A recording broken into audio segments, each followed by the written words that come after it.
Hey, this is Matt, and Duff. we just got out of the movies. We just saw Dune, the new one. My opinion so far, my thoughts on it so far is I thought it was very well, very good. What about you? Oh, I agree with you. I guess I'm more pleasantly surprised than I thought I would be. I was expecting a lot of computer-generated graphics, and what it seemed was more realistic, based on the story of the original book, book one. And very entertaining, very well done. Yes, I agree. I agree. I like the cinematic of it. It was, like Duff said, it wasn't overly saturated with CGI. I like the world building. Like, they really delved into the characters and the mechanics of how Frank Herbert really portrayed his one of the in his original book, his original novel. You know, from the ships to the actual characters, to the Bene Gesserits, to Paul, to the Duke, to like House Atreides, to the now we didn't see everything. I mean, but from what we did see in this first half, I think it was well done. Now, for spoilers here, I will tell you, you are not going to see a Navigator. I was sort of wondering if we would when we saw those ships. We do see the Navigator ships. What did you think about those? Yeah, they were interesting. They were more like you would think of them as being like almost a naturally made out of natural materials instead of synthetics. Sure, yeah. They looked like cigar shaped, I guess you could say. They were cigar. Yeah, cylindrical. Yeah, cylindrical. Yeah, of course they were in the weren't they always but sort of said to look cylindrical in most of the something like that. Yeah, they were always elongated. But no, you do not see a Navigator. Another thing that you don't see in this part is we don't see the Emperor. What did you think about that? That's correct. Yeah, not the Emperor, but what you're going to hopefully see in the next part of it is when the Duke bit on his poison tooth, and the poison was sprayed throughout the room. The doors were closed, and we really didn't get to see just how much damage it did to Baron Harkonnen and his affiliates in that room. Yeah, I think everybody in that room died. Except, that's what it seemed. That's what they wanted you to think. Yeah. Yeah. Because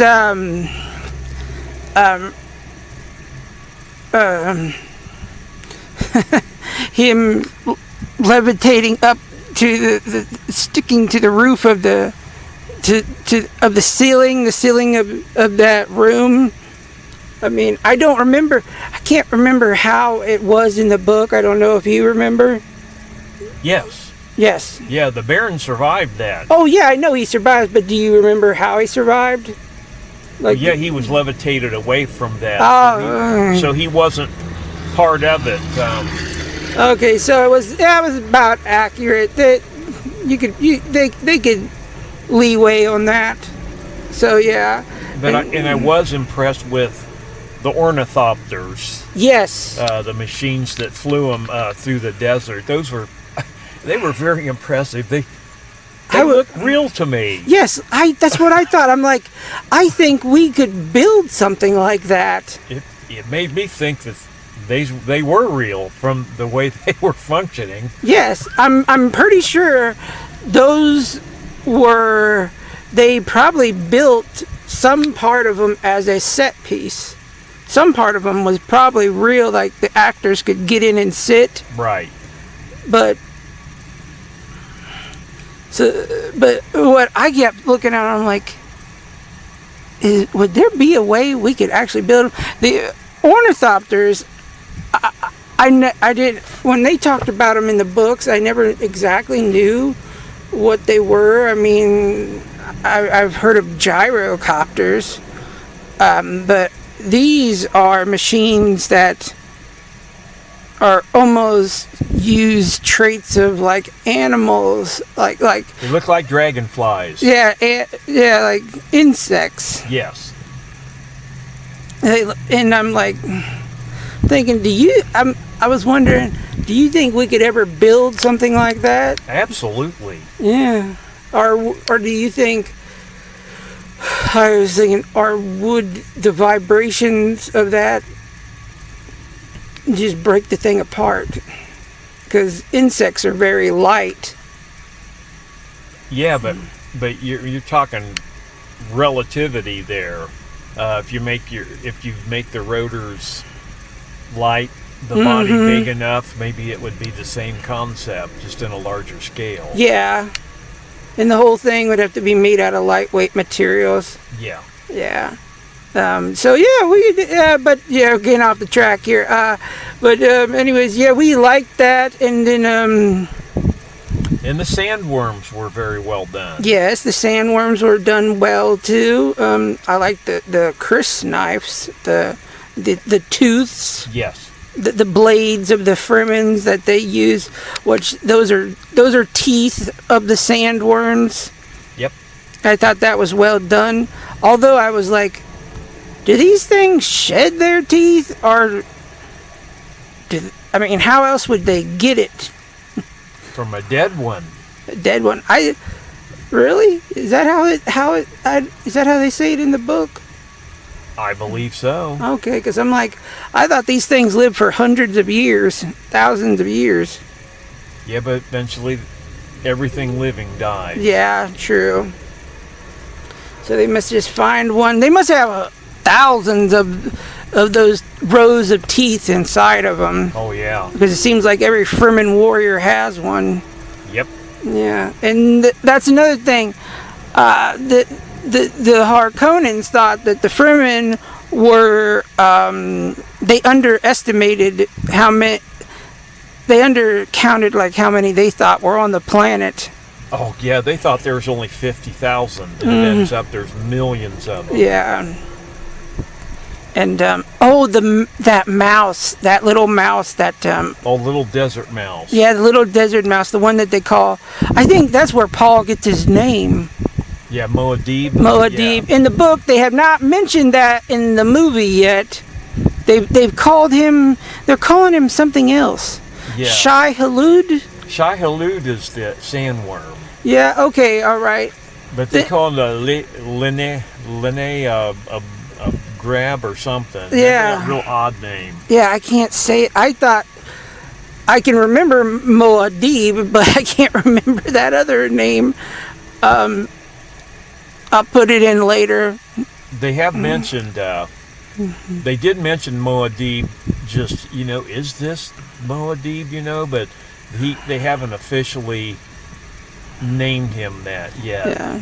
They did. In the siege. Yeah. They did, the Bene Gesserits did mention the Sidak Quazarak, yeah. I can't say it. The one who can see in past and future, Kwisatz Haderach. Yeah. Something like that. Yeah. The way the Bene Gesserits were done was well I'm telling you, I know this is on HBO Max and probably HBO, but if you want to watch this, go to a theater. Go see it in theaters. Absolutely.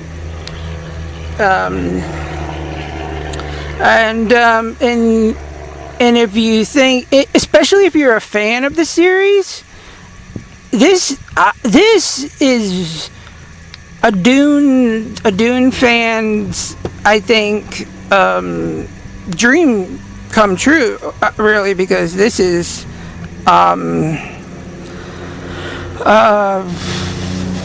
from. I know you said you liked the first movie. Yeah, the original. The original movie that came out in the 80s. Yes. And I was thinking in this one, I'm like, where is that? Is it his brother or is his cousin? You know, we got the one guy, the one bulky looking guy, but where's the other guy? You know, like in the original, he was played by Sting.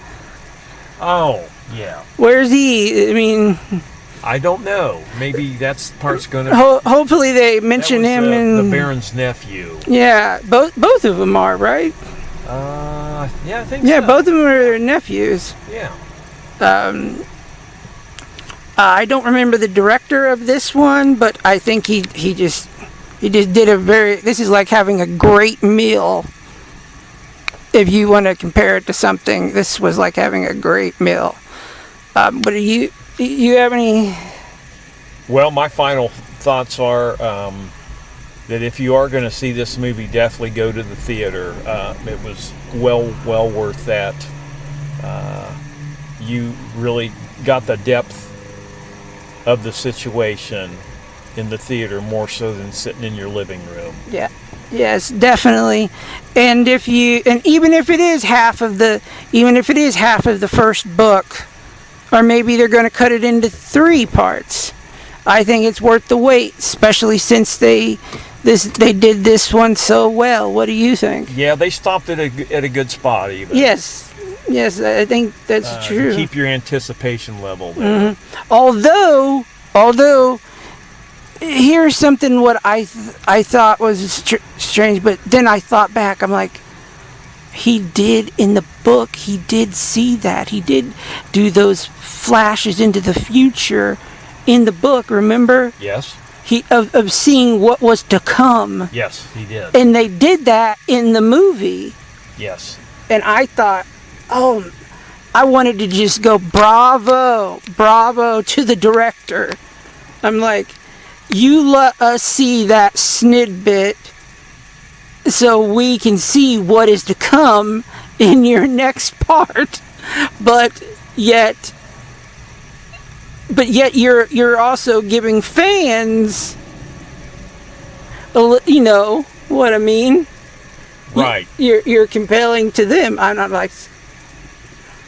Yeah, one noticeable difference between the two in the first original movie, they would have Paul talking to himself as certain things were coming to be true, and he would say things that he had dreamed about and thought about, and so he was questioning and answering himself several times throughout the original movie. There was none of that going on in this one. No, it was sort of a show, not tell. Right. In that one, they were telling, not showing. Right. It was no. When we went to the bathroom, there was a guy in there, and he was talking about how he was. I think what was he talking about? He was talking about how he went to his grandfather's house and he would watch the original one a lot. Yeah. Like, it shows you how long ago that was. Yeah, but then he said, and he was also talking about because they cut they're cutting it into to different parts. Yeah, he didn't care for that. Me, I don't care as long as it's good. Yeah, exactly. As long as it's good. It was a good movie, and there was nothing wrong with that. Yeah, and then the other guy behind him was saying, well, see, they even had a hard time getting the original movie made. This is true. Yes. Because it was extremely long. Yes, they had to cut it down. Yeah, and it was still several hours. It was like 3 hours. The original. Yeah, and they had to cut it down to get to an hour, Yeah. and like some minutes, you know. And then he said, "How many books are there?" They're like, "What?" And I said, I forget how many he said, but I said, "No, there's like 20." Yeah, so somebody said 5. Yes, I'm like, no. I mean, even in not Frank. Is his name Frank? Frank was the original author. That's what I meant. Even in his original trilogy, there's like 6, right? Yeah, there's 5 or 6 of them in the original. In his original trilogy, and then his son and Kevin Anderson. They went in and they did more, and then they also there's prequels going on now. Yeah, the sequels, prequels, all kind of things that Brain and Kevin did.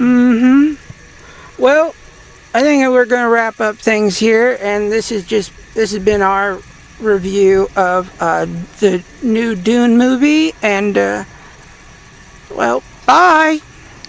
Goodbye.